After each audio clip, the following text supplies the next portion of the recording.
Holocaust and to every incidence of genocide, no matter where or when. Let that message be heard and repeated around the world. Never again.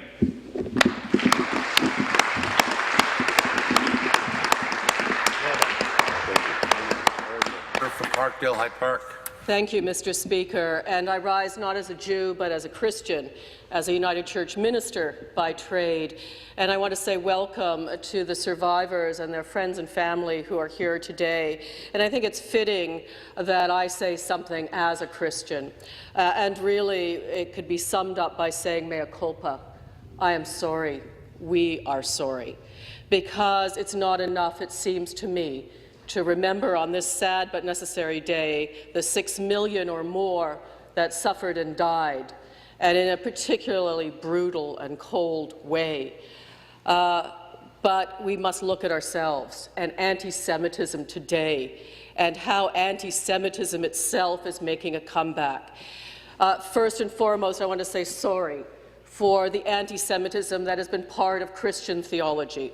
I want to say sorry for the anti-Semitism that's been part of Canadian society that turned away Jews when they were trying to escape from the Holocaust. That's part of our history.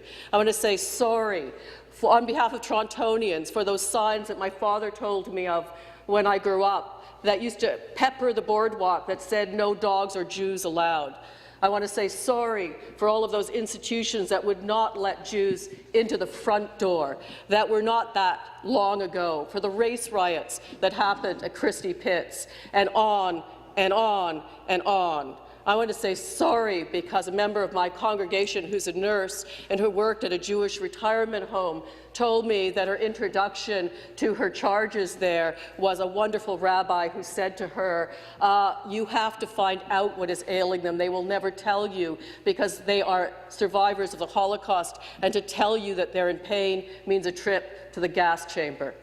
I want to say sorry that those memories persist. Sorry for that as well. And I want to say sorry on behalf of my family, because my brother, who's older than I, grew up with David Zafer, his best friend, who was Jewish, and my brother, no stranger to prejudice as an Italian young boy at a time when there was prejudice against Italians too, used to have to walk his best friend home from school so his best friend didn't get beaten up because he was a Jew.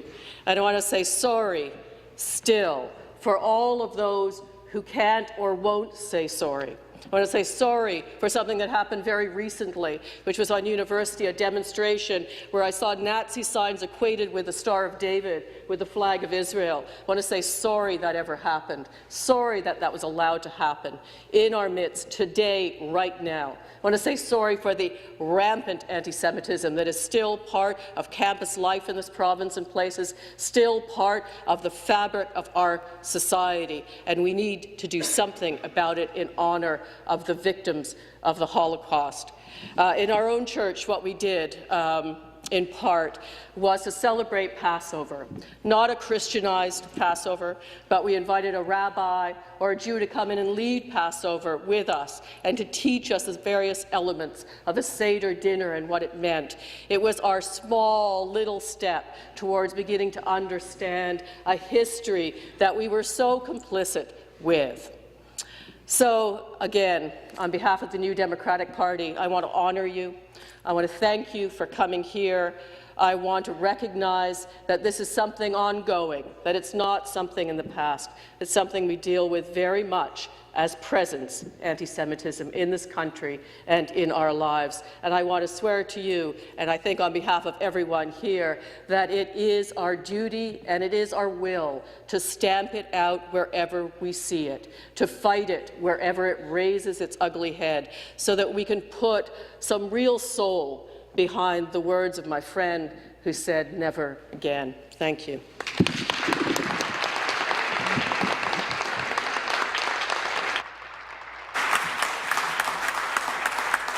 I'd ask all members and all of our guests to please rise as we observe a moment of silence in memory of the victims of the Holocaust.